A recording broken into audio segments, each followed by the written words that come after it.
Now, welcome to the real story. Remember last year when our politicians were furious over the Dubai ports deal? Oh, how dare we sell our security to some foreign country? Remember that whole thing? Well, I hate to be the bearer of bad news yet again, but the real story is we're still selling this country out to foreign interests. What a surprise. I told you last time. It's just not making headlines this time because there are no elections to be won.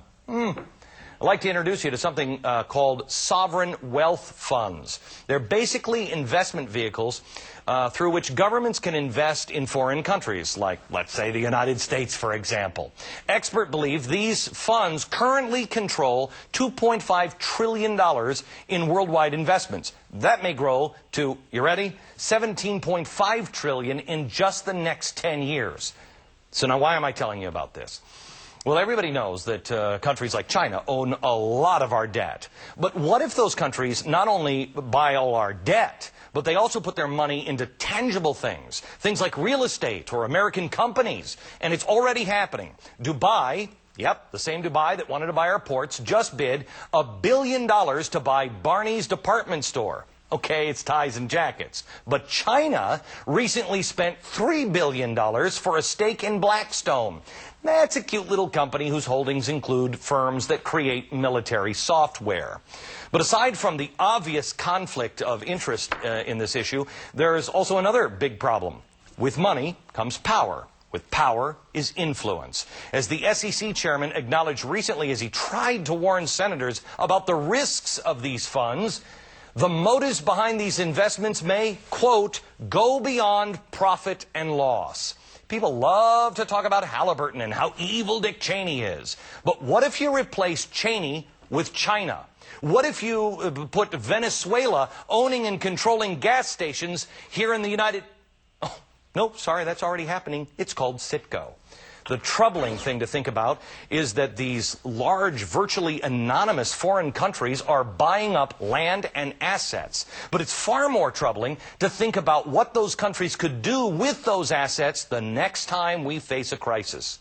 Peter Schiff is president of Euro-Pacific Capital, the author of Crash Proof: How to Profit from the Coming Economic Collapse, which is a cheery book, Peter.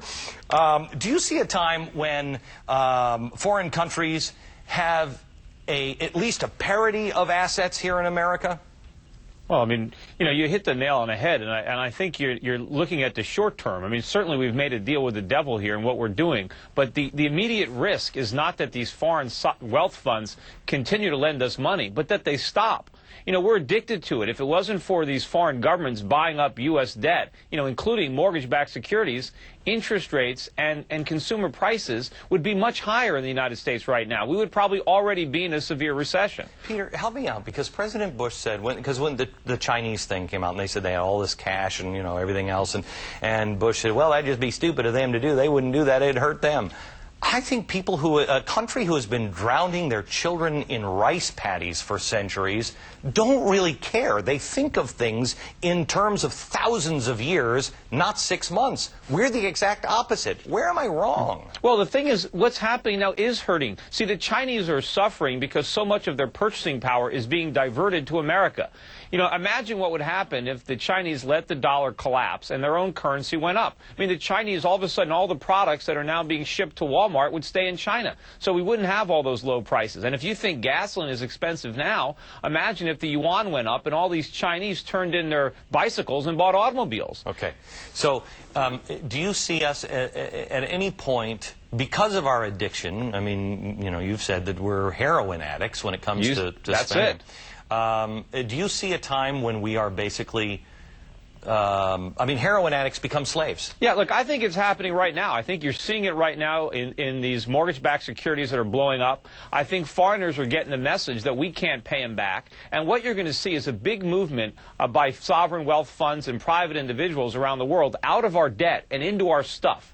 And when that happens, you're going to see asset prices in the United States really drop. and the dollar is going to collapse. And then, yeah, a lot of our best companies, I mean, I think in a few years you can start to see the majority of the Dow Jones fall into foreign hands, as well as some of the choice properties around the United States, because Americans will have those assets bought out from under them. And we'll be like a bunch of sharecroppers in our own country. Peter, I mean, you've just gone on again and said that the dollar is going to collapse, which is quite a statement.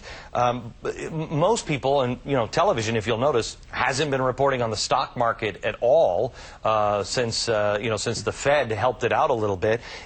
Everybody will say, oh, well, that crisis is over. We've averted a disaster. Are you still as concerned as you were last week? Oh, sure. And remember, the dollar would have already collapsed if China and Japan and the rest of Asia and the Middle East weren't buying up so many dollars that they don't even need to buy our debt instruments. Okay.